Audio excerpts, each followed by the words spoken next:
Hi எல்லாரும் எப்படி இருக்கீங்க? எல்லாரும் ரொம்ப நல்லா இருப்பீங்கன்னு நினைக்கிறேன். இன்றைக்கி காலையில் 6:30 மணிக்கே எழுந்திச்சிட்டேன். ஹாஸ்பிட்டலுக்கு போயிட்டு தைராய்டு டெஸ்ட் கொடுத்துருந்தேன் இல்லையா, நீடில் டெஸ்ட்டு, அதுக்கு ரிசல்ட் வாங்க போகணும். அதனால் கொஞ்சம் சீக்கிரமாகவே எழுந்திச்சாச்சு. ஹஸ்பண்ட் வந்து சிட்டுட்டேட்டாக வாக்கிங் கூப்பிட்டு போயிட்டு வந்துட்டாங்க. நான் வந்து ப்ரஷ்லாம் பண்ணிவிட்டு வெந்தயம் கருஞ்சீரகம் டெய்லி நைட்டு ஊற வச்சுட்டு காலையில் வெறும் வயிறில் அதை குடிச்சிடுறது. ஸோ அதை குடிச்சிட்டு போய் தான் ஃப்ரெஷ் ஆகிட்டு கிளம்பணும். ஸோ அதுக்குள்ளே ஹஸ்பண்ட் டீ போட்டுட்டு இருந்தார். எனக்கு வேண்டான்னு சொல்லிட்டேன். அதனால் 2 கப்பு டீயும் அவரே கிளம்புறதுக்கு முன்னாடியும் ஒரு தடவை குடிச்சிட்டு கிளம்புனார். போகிறதுக்குள்ளே சிட்டுட்டெட்டுக்கு சாப்பாடு கொடுக்கணும். சாப்பிட்றதுக்கு முன்னாடி சிட்டுக்கு வந்து ஒரு டேப்லெட் கொடுக்கணும். அவனை டேப்லெட் சாப்பிட வைக்கிறது தான் பெரிய வேலை. ஸோ எனக்கு இதுதான் போராட்டமாக இருக்கும். டெய்லி காலையில் நம்ம போகிறதுக்குள்ளே சாப்பாடு கொடுத்துட்டு போனால் தான் பசி இல்லாமல் இருக்கும். பாவம் வர்றதுக்கு எப்படியும் 4 மணி நேரம் ஆகிடும். அவன் மாத்திரை சாப்பிட்ற வைக்கிறது தான் பெரிய டாஸ்க்கு. 3-4 தடவை துப்பிடுவான். வாயை நல்லா இறுக்கமாக மூடிடுவான்.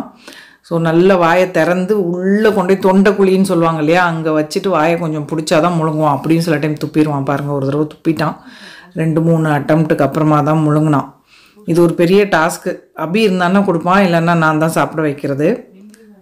ஸோ ஒரு வழியாக முழுங்கிட்டான். சின்ன குழந்தைங்கள வச்சுட்டு மல்லுக்கு நிற்கிற மாதிரி தான். ஏன்னா சாப்பிடாமல் இருந்தானுங்கன்னா எனக்கு கஷ்டமாக இருக்கும். பிளேட்டில் வச்சுட்டு போனாலும் சாப்பிட மாட்டானுங்க. அதுக்குள்ளே நான் போகிறதுக்குள்ளே சாப்பிட வச்சுட்டு தான் கிளம்பணும். பிரேக்ஃபாஸ்ட் வந்து இன்றைக்கி பேசன் சில்லா பண்ணலான் இருந்தேன். ஹஸ்பண்ட் சொன்னார் எனக்கு பிரேக்ஃபாஸ்ட் வேண்டாம். ஏன்னா 2 கப்பு டீ குடிச்சிட்டாரா, ஒரு வாழைப்பழம் சாப்பிட்டாரு. நானுமே கூட ஒரு ஆரஞ்சு மட்டும் சாப்பிட்டுட்டு வந்து சாப்பிட்டுக்கலாம். வெளியில் போகிறதா இருந்தால் எனக்கு அவ்வளோவா சாப்பிட்றதுக்கு சரிப்பட்டு வராது. அதனால் டென்ஷனாக வேறு இருந்தது ரிசல்ட் என்ன இருக்கும் அப்படின்னு சொல்லிட்டு.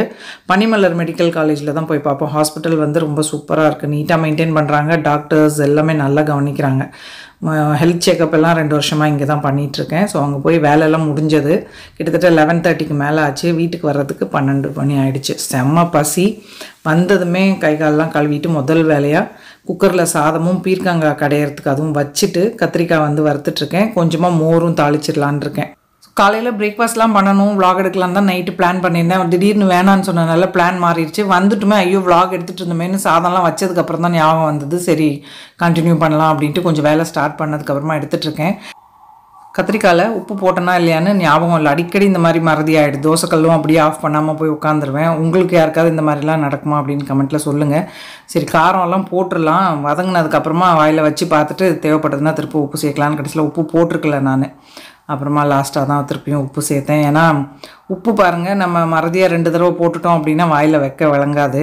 பாருங்கள் சாப்பிட்டு பார்த்துட்டு சரி உப்பு இல்லை அப்படின்ட்டு இப்போ தான் போட்டு. நிறைய மறதி வருது இப்போல்லாம். சின்ன சின்ன விஷயம் கூட மறந்து போயிடுறேன் டக்குன்னு. ஸோ அதனால் இந்த சமைக்கிறப்ப மட்டும் கொஞ்சம் ஜாக்கிரதையாக இருக்கணும். வேறு என்னத்தை காரம் உப்பு ஜாஸ்தி போட்டுட்டோம்னா ரொம்ப கஷ்டமாயிடும். அதனால் இப்போல்லாம் உப்பே போடலைன்னாலும் லாஸ்ட்டாக ஒரு தடவை சாப்பிட்டு பார்த்துட்டு அதுக்கப்புறமா தான் உப்பு சேர்க்குறது. உப்பு ஜாஸ்தி ஆகிட்டா தான் பிரச்சனை. சேர்க்கவே இல்லைன்னா சாப்பிட்றப்ப கூட சேர்த்துக்கலாம். அதனால் ரிஸ்க் எடுக்கிறதில்ல. மோர் தாளிக்கிறதுக்காக பச்சை மிளகா, இஞ்சி, தக்காளி எல்லாம் கட் பண்ணிகிட்ருக்கேன். ஸோ கத்திரிக்காய் ஃப்ரை ரெடி ஆகிடுச்சு. அதை எடுத்துகிட்டு அதே கடாயில் மோரை தாளித்து விட்டுற போகிறேன். சும்மா பசி, அதனால் கடன்னு வேலை பார்த்தேன் நான். ஆக்சுவலாக முக்கால்வாசி பசியே எடுக்காமல் தான் சாப்பிடுவேன். எப்போயாவது தான் பசியே ஃபீல் ஆகுது. அந்த மாதிரி தான் இருக்குது. இல்லைன்னா டைமுக்கு சாப்பிட்றோமா பசி இருக்கிறதே தெரியாது. இன்றைக்கி தான் ஆஹா பசின்னா எப்படி இருக்கும்னு தெரிஞ்சுது. எப்போயாவது ரேராக தான் பசி ஃபீல் ஆகும். தேங்காய் எண்ணெய் சேர்த்துருக்கேன் மோர் தாளிக்கிறதுக்கு. அது கூட முதல்ல வெந்தயம் சேர்த்துக்கிறேன். வெந்தயம் கொஞ்சம் பொரிஞ்சதுக்கப்புறமா கடுகு, உளுத்தம்பருப்பு, ஜீரகம் அதெல்லாம் தாளிச்சிக்கலாம். அது கொஞ்சம் பொரிஞ்சதுக்கப்புறம் அது கூட பெருங்காயம் சேர்த்துக்கலாம். ரொம்ப சிம்பிள், ஆனால் நல்லா டேஸ்ட்டாக இருக்கும் இந்த மோருமே கூட. பாருங்கள் பெருங்காயம் சேர்த்தாச்சு. கருவேப்பிலை, ஒரு மிளகா வத்தல் கிள்ளி சேர்த்துருக்கேன். மிளகாத்தூள் அதெல்லாம் எதுவுமே சேர்க்க வேண்டாம். ஜஸ்ட்டு இந்த காரத்துக்கு வந்து மிளகா வத்தலும் பச்சை மிளகாவுமே போதும். ஒரு 3 பச்சை மிளகா கட் பண்ணி சேர்த்துருக்கேன். ஒரு சின்ன துண்டு இஞ்சி அதையும் பொடியாக கட் பண்ணி சேர்த்துட்டு கொஞ்சம் அந்த இஞ்சி பச்சை மிளகா வதங்குற அளவுக்கு வதக்கி விட்டுறேன். இது கொஞ்சம் வதங்கினதுக்கப்புறமா தக்காளியை நல்லா மெலிசாக கட் பண்ணி வச்சுருக்கேன். அதை சேர்த்துக்கலாம். தக்காளி வந்து நல்லா கொஞ்சம் கரைஞ்சி வேகணும். இப்போ மோருக்கு தேவையான அளவுக்கு உப்பு சேர்த்துக்கிறேன். கொஞ்சமாக மஞ்சத்தூள் ஒரு 1/2 டீஸ்பூன் அளவுக்கு. ஸோ தக்காளி வந்து நல்லா குழைய வேகணும். அந்த அளவுக்கு வதக்கிடலாம். இந்த வேலைலாம் முடியறதுக்குள்ளே அங்கே சாதமுமே கூட வெந்துருச்சு. இதை பண்ணிவிட்டு அதுக்கப்புறம் அந்த டிஷ் வந்து ரெடி பண்ணிக்கலாம். ஸோ பாருங்கள் தக்காளி நல்லா வதங்கினதுக்கப்புறம் மோர் ஊற்றிட்டு ஸ்டவ்வை ஆஃப் பண்ணிட போகிறேன். மோர் வந்து கொதிக்க விடக்கூடாது. ஜஸ்ட்டு கைவிடாமல் கொஞ்சம் நேரம் கலக்கிட்டு ஸ்டவ் ஆஃப் பண்ணிட்டேன். நான் அந்த சூட்லேயே ரெடி ஆகிடும். அவ்வளோதான், சிம்பிளான மோர் கறி ரெடி. ஸோ இதையுமே கூட சர்விங் இதுக்கு மாற்றிடலாம். கிளறாமல் அப்படியே அடுப்பு ஆன் பண்ணியே வச்சிட்டோம் அப்படின்னா திரிஞ்சிரும். இப்போ டேஸ்ட்டும் நல்லா இருக்காது, பார்க்குறதுக்குமே கூட மோர் கறி அவ்வளோவா நல்லா இருக்காது. அதனால் திரிய விட்டுறக்கூடாது. அப்படியே கையோட ஸ்டவ்வையும் தொடச்சிடுறேன். செம்ம தூக்கம் வருது. இன்றைக்கி சாப்பிட்டுட்டு தூங்கலான் இருக்கேன். ஏன்னா பார்த்திங்கன்னா நைட் எனக்கு தூக்கமே பிடிக்கல. ரொம்ப நாள் ஒன்றும் யோசனையே இல்லை.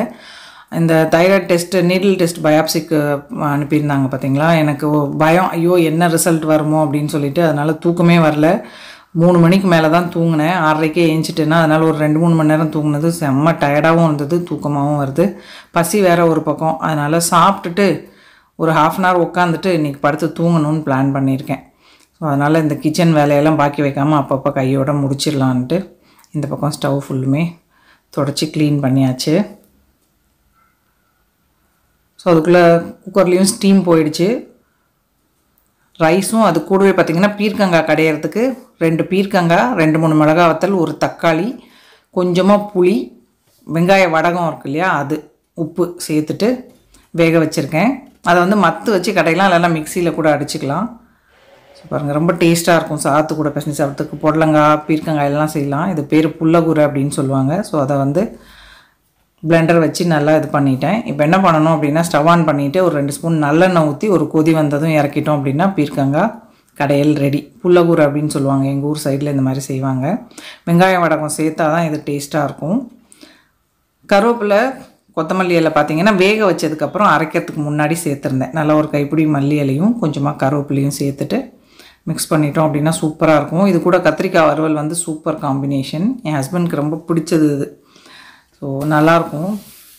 இந்த பக்கம் அப்பளம் வறுக்கிறதுக்கும் எண்ணெய் வச்சுருக்கேன். ஸோ சுட சுட சாதம் கடன்னு இன்றைக்கி எப்படி சமைச்சேன் பார்த்திங்கன்னா 1/2 மணி நேரத்துக்குள்ளே சமைச்சு முடிச்சிட்டேன். ஸோ அவருக்கு போட்டு கொடுத்துட்டு நானும் சாப்பிட வேண்டியது தான்.